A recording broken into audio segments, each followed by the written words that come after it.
ಎಲ್ಲರಿಗೂ ನಮಸ್ಕಾರ.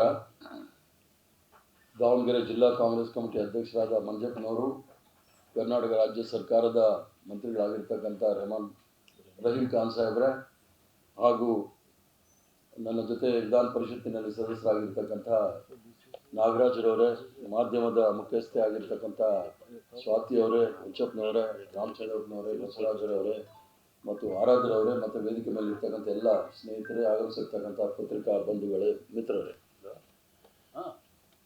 ದಾವಣಗೆರೆ ದಕ್ಷಿಣ ವಿಧಾನಸಭಾ ಉಪಚುನಾವಣೆ ವಿಚಾರದಲ್ಲಿ ಈಗಾಗಲೇ ಸಾಕಷ್ಟು ನಮ್ಮ ಕಾಂಗ್ರೆಸ್ ಪಕ್ಷದ ಮುಖಂಡರು ಬಂದು ತಮ್ಮನ್ನು ಉದ್ದೇಶಿಸಿ ಮಾತನಾಡಿದ್ದಾರೆ ಮತ್ತು ತಮ್ಮ ಮೂಲಕ ದಾವಣಗೆರೆ ದಕ್ಷಿಣ ವಿಧಾನಸಭಾ ಕ್ಷೇತ್ರದ ಮತದಾರರಲ್ಲಿ ಮನವಿಯನ್ನು ಸಹ ಮಾಡಿದ್ದಾರೆ. ನಾನು ಸಹ ಇದೇ ಕ್ಷೇತ್ರದ ಮತದಾರರಲ್ಲಿ ಮನವಿ ಮಾಡಲು ತಮ್ಮ ಮುಂದೆ ಬಂದಿದ್ದೀನಿ.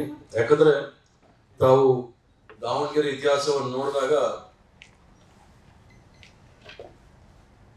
ದಾವಣಗೆರೆ ಜಿಲ್ಲೆ ಶಾಂತಿ ಮತ್ತು ಸೌಹಾರ್ದತೆಗೆ ಹೆಸರುವಾಸಿಯಾಗಿದ್ದಂತಹ ಜಿಲ್ಲೆ. ಇದರಲ್ಲಿ ಕಾಂಗ್ರೆಸ್ ಪಕ್ಷ, ಸಮಾಜವಾದಿ, ಕಮ್ಯುನಿಸ್ಟ್ ಪಕ್ಷದವರು ಎಲ್ಲರೂ ಸಹ ಸೇರಿ ಈ ದಾವಣಗೆರೆ ಅಭಿವೃದ್ಧಿಗಾಗಿ ಶ್ರಮಿಸಿರ್ತಕ್ಕಂಥದ್ದು ಇತಿಹಾಸ.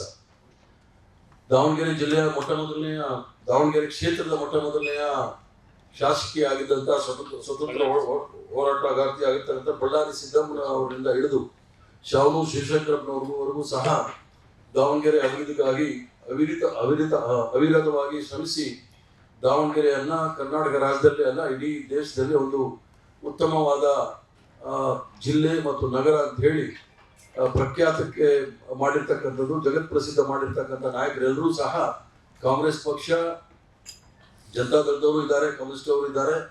ಆದರೆ ಭಾರತೀಯ ಜನತಾ ಪಾರ್ಟಿಯವರು ಈ ನಡುವೆ ಬಂದು ಕೆಲವು ವಿಚಾರಗಳನ್ನ, ಜನಗಳನ್ನ ತಪ್ಪು ದಾರಿ ಹೇಳಲಿಕ್ಕೆ ಪ್ರಯತ್ನವನ್ನು ಸತತವಾಗಿ ಮಾಡ್ತಾ ಇದ್ದಾರೆ.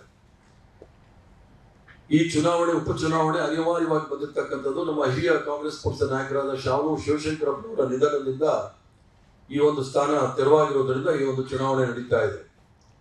ಈ ಚುನಾವಣೆಯಲ್ಲಿ ಕಾಂಗ್ರೆಸ್ ಪಕ್ಷವು ಸಹ ನಮ್ಮ ಅಭ್ಯರ್ಥಿಯಾಗಿ ಶಾವನೂರು ಸಮರ್ಥರನ್ನ ಅಭ್ಯರ್ಥಿಯಾಗಿ ಕಣದಲ್ಲಿ ಇಳಿಸಿ ಅವರಿಗೆ ಮತಯಾಚನೆ ಮಾಡಲು ನಾವೆಲ್ಲರೂ ಸಹ ಬಂದಿದ್ದೇವೆ. ಕಾಂಗ್ರೆಸ್ ಪಕ್ಷಕ್ಕೆ ಯಾಕೆ ಮತ ಕೊಡಬೇಕು ಅನ್ನೋದನ್ನು ತಾವು ಯೋಚನೆ ಮಾಡಬೇಕಾಗುತ್ತೆ. ನಾನು ಈಗಾಗಲೇ ಪ್ರಾರಂಭ ಮಾಡೋ ಸಂದರ್ಭದಲ್ಲಿ ಹೇಳಿದೆ, ದಾವಣಗೆರೆ ಶಾಂತಿ ಮತ್ತು ಸೌಹಾರ್ದತೆಗೆ ಹೆಸರುವಾಸಿಯಾದಂಥ ಈ ಒಂದು ನಗರದಲ್ಲಿ ಕೆಲವು ಶಕ್ತಿಗಳು ಆ ಶಾಂತಿ ಮತ್ತು ಸೌಹಾರ್ದತೆಯನ್ನ ಕೆಡವಲಿಕ್ಕೆ ಪ್ರಯತ್ನ ಮಾಡ್ತಕ್ಕಂಥ ವಿಚಾರದಲ್ಲಿ ನಾವೆಲ್ಲರೂ ಸಹ ಎಚ್ಚರವಾಗಿರ್ಬೇಕಾದಂತ ನನ್ನ ಅನಿಸಿಕೆ.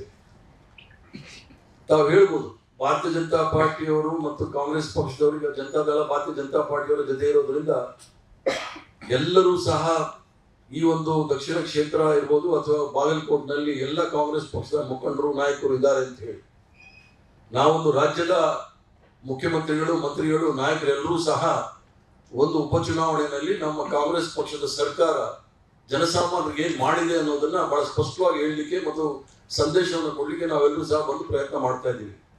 ಇಷ್ಟೊಂದು ಜನ ಬರಬೇಕಾ ಅನ್ನೋದು ಒಂದು ಸಂಶಯ ತಮ್ಮಲ್ಲಿ ಬಂದರೆ ಕಾರಣ ಇಷ್ಟೇ, ಭಾರತೀಯ ಜನತಾ ಪಾರ್ಟಿಯವರು ಯಾವ ಸಂಘಟನೆಯ ಅವರ ಸೂತ್ರಧಾರ ಸಂಘಟನೆ ಯಾವುದಿದೆ, ರಾಷ್ಟ್ರೀಯ ಸುಳ್ಳು ಸಂಘಟನೆ ಅಂತ ಹೇಳಿ ಇದೆ, ಅದರ ಮೂಲಕ ವದಂತಿಗಳನ್ನ, ಸುಳ್ಳುಗಳನ್ನ ಹಬ್ಬಿಸಿ ಕಾಂಗ್ರೆಸ್ ಪಕ್ಷದ ವಿರುದ್ಧ ಪ್ರಚಾರವನ್ನ ಮಾಡ್ತಾರೆ. ಈಗಾಗಲೇ ನಮ್ಮ ಪಕ್ಷದ ಅಧ್ಯಕ್ಷರಾಗಿದ್ದಂತಹ ಶಿವಕುಮಾರ್ ಅವರು, ಮಾನ್ಯ ಮುಖ್ಯಮಂತ್ರಿಗಳಾಗಿದ್ದಂಥ ಸಿದ್ದರಾಮಯ್ಯನವರು ಮತ್ತು ಅವರೆಲ್ಲ ಸಹೋದ್ಯೋಗಿಗಳು ಸಹ ಬಂದು ಇಲ್ಲಿ ಪ್ರಚಾರ ಮಾಡ್ತಾ ಇದ್ದಾರೆ.